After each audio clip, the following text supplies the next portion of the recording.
Today I'd like to do a product review of the Eton Microlink FR160 emergency radio. This is advertised as being a self-powered AM/FM NOAA weather radio with flashlight, solar power, and a cell phone charger on the back. The main method of charging this radio is through a hand crank that's located on the back of the radio. When I did the unboxing for this radio, I described how I was going to run through 7 days worth of tests.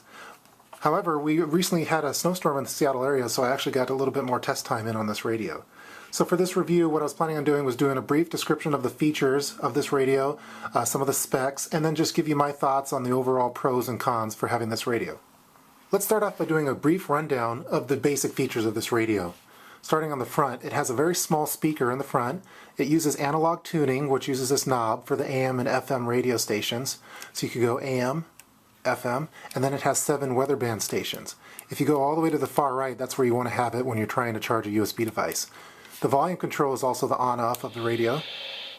It has a tuning LED indicator, it has a battery indicator LED, and then it also has a weather band LED indicator on the very bottom.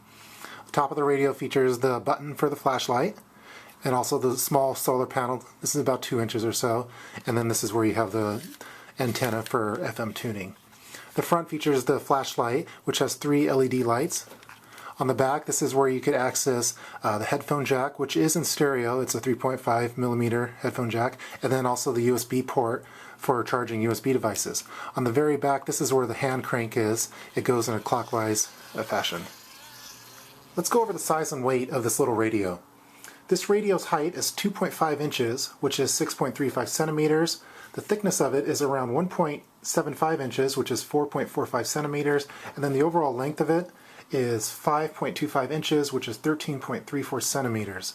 It weighs in right around 8.5 ounces, which is around 241 grams. The antenna is about 10 inches long, which is about 25.4 centimeters. Just to give you a little frame of reference, here it is when compared to an Altoids tin.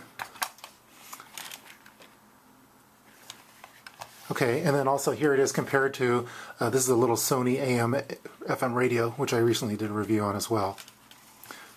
So as you can see, it's pretty comparable in size. It's a little bit thicker. Alright, so that's a basic rundown of the size of this radio. Alright, now that we got all that stuff out of the way, let's get down to the main purpose of this review, and probably the reason why you're watching it in the first place. If you're like me, you're trying to determine whether you should go with a hand crank radio for emergency purposes, or if you should go with a radio that's battery operated, similar to this little Sony, which takes 2 AA batteries. So what I've found out during my testing is that not all cranks are created equal. What I use for testing this is I usually went in different cycles, so I would do about 30 seconds of crank time, 60 seconds, 90 seconds, 120 seconds, and I would use a little stopwatch app that I have on my smartphone. And what I found is that for every 30 seconds of normal cranking, you're going to get around 10 minutes of radio time. And, you know, I don't have a precise measurement on the volume that I had for that, but I think that's about average, so I'm talking like this kind of cranking on it.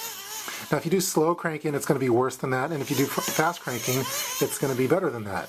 So during my testing, I tried doing some tests where I was going as fast as possible cranking this thing, and I would do it for 2 minutes straight, and I wrote down on my notes here P90X, because that's what it felt like. I felt like I was going through this major workout regime, and my arm was just killing me after it. And by doing 2 minutes of extremely fast cranking, I got 61 minutes of radio time. And that was my best performance using the hand crank method for this.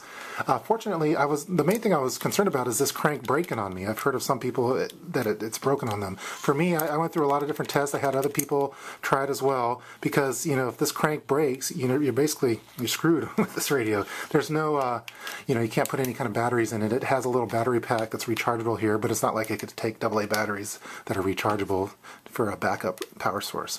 So fortunately, it never broke on me, although it's still kind of a concern that I have with the hand crank approach for going with the emergency radio. Let's do a quick demo of the cranking. So I'm going to just do some normal cranks on it. I already have a little bit of a charge on here, so I'm not going to go full 30 seconds. So that's about the average crank, you know, speed that I would go at. So turning on this radio, I'm going to have it on the AM station. So you can see the tuning indicator light lights up when you lock onto a station. Input it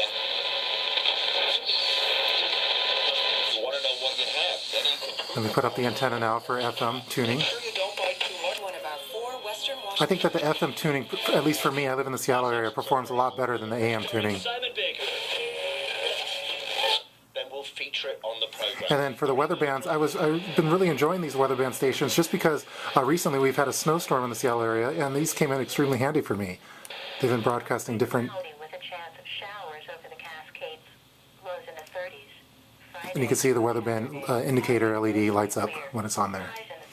Another thing that I've noticed is that when you're doing the cranking for using the USB charging method, it has a certain amount of tension when you're cranking this thing.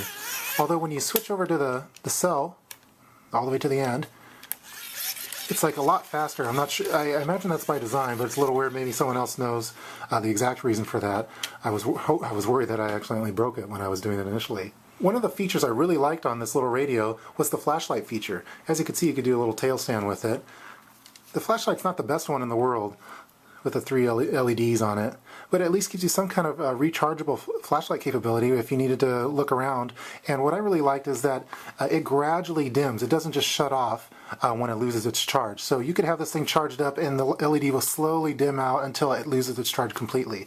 So if you're, I tested this in Baby Prepper's room as he was sleeping, and this thing just basically just went down to sleep, and then and it died out, and then I was able to charge it the next day, which I thought was pretty cool. So if you were in an emergency situation and you were bunkered up somewhere, maybe in a shelter, for example, you could have this to light up the room, and you wouldn't have to worry about you accidentally had it on and you ran out of all your batteries. So the next day you could just charge it up.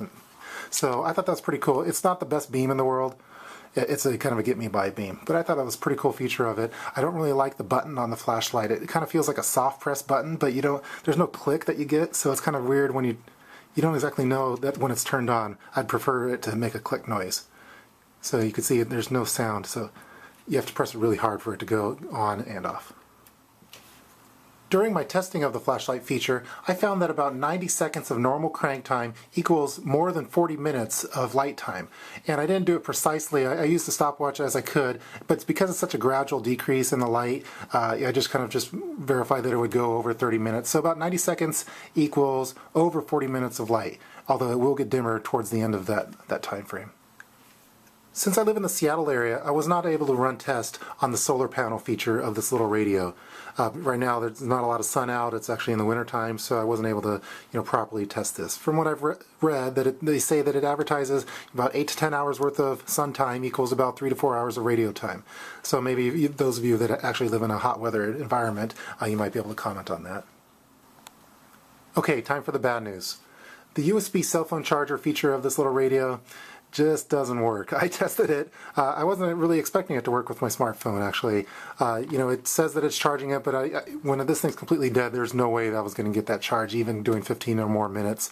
But also, it did not even charge up this little Candy Bar Circa 2000 cell phone as well. You'll see that it's charging, and I'll be cranking away for about 15 minutes, but I couldn't even power it on. I tried other cell phones as well. I tried my wife's. Maybe in 1998 this thing could have charged a pager, but I really don't think that they should even advertise that feature for this little emergency radio. I just don't think it works. So basically what you do is you plug in your USB cable into the port over here and connect it to whatever device you're looking at charging.